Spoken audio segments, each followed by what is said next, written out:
a las marcas de tocan de fruta, jupha, mantaskatapatxa,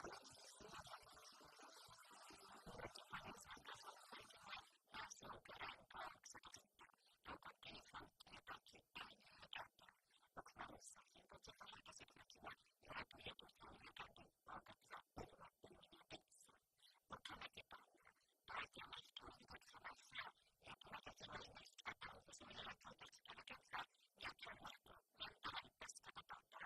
Uru Chipaya ha llevado las lágrimas. Las larvas están afectando a los 4 años. Aquí creemos que todo está afectando a estas larvas. Bueno, cada año se dan en su sector sin ñanqha. Entonces estas larvas, los gusanos grandes, los han quedado abundantemente y se está afectando a todos los ciudadanos de China y del municipio. Deputados altos por el distrito de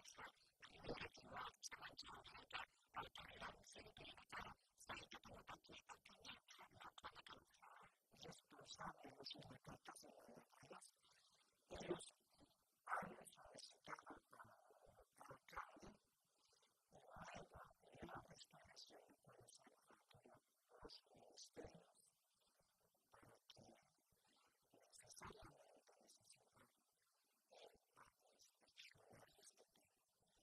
inspeccionar este tema. Uru Chipaya es markaxa, capacidad, Oruro.